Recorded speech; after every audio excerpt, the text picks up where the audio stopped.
জি মোহতারাম, আপনি বলছিলেন যে একজন মহিলার হাত কাটার সে ঐতিহাসিক ঘটনা। জি বুখারী শরীফ থেকে বলছিলাম। তো সেখানে তারা যখন শরণাপন্ন হলো উসামা ইবনে জুবাইরের কাছে, তিনি তার রাসূল করিম সাল্লাল্লাহু আলাইহি সাল্লামের কাছে যখন এই সুপারিশ নিয়ে গেলেন, রাসূল সাল্লাল্লাহু আলাইহি সাল্লামের চেহারা মোবারক লাল হয়ে গেল। তখন তিনি বললেন, তুমি আল্লাহর একটা নির্ধারিত হুদুদের ব্যাপারে আমার কাছে তুমি সুপারিশ করতে আসছো?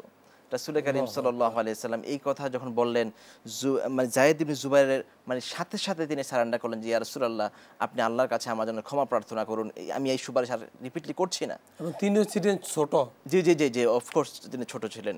তো যখন দিনের শেষ ভাগে রাসূল করিম সাল্লাল্লাহু আলাইহি সাল্লাম যে খুতবা দিচ্ছিলেন, সেই খুতবার মধ্যে তিনি বললেন, ইন্নাহু কানা ক্বাবলাকুম আন্নাহুম কানু ইযা সারাকা ফীহিমুশ শারীফু তারাকুহু ওয়া ইযা সারাকা ফীহিমুদ দাঈফু আকামু আলাইহিল হাদ। আল্লাহ রাসূল বললেন, ও দুনিয়ার মানুষেরা, ও আমার সাহাবারা, শুনে রাখো, তোমাদের মধ্যে এই পৃথিবীতে যারা পূর্ববর্তী নবী রাসূলদের উম্মত ছিল, তারা সবাই ধ্বংস হয়ে গিয়েছে, অধিকাংশ ধ্বংস হয়ে গিয়েছে একমাত্র এই কারণে যে যখন তাদের গোত্রের বংশের কোনো দুর্বল ব্যক্তি চুরি করত, অপরাধ করত, তাকে যখন উঁচু শ্রেণীর ব্যক্তি যখন চুরি করত, তখন তাকে তার বংশীয় মান মর্যাদা মেনটেন করার জন্য তাকে ছেড়ে দেওয়া হতো।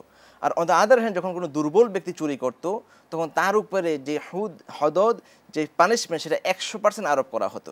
আল্লাহ রাসূল এই কথা বলে কত চমৎকার করে বলছেন, ওয়াল্লাহু লাউ আন্না ফাতিমাতা বিনতি মুহাম্মাদিন সাল্লাল্লাহু আলাইহি ওয়াসাল্লাম সারাকাত লাকাতা'তু ইয়াদাহা। আল্লাহ রাসূল বলছেন, তোমরা শুনে রাখো, যদি আমার কন্যা ফাতিমা রাদিয়াল্লাহু আনহা যদি আজকে চুরিতে ধরা পড়তেন, আমি মুহাম্মদ নিজের হাতে আমার মেয়ের হাত পর্যন্ত কেটে দিতাম। সুবহানাল্লাহ।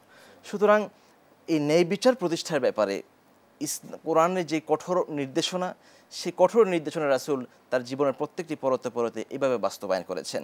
জি মোহতারাম, আপনার কাছে শুনবো।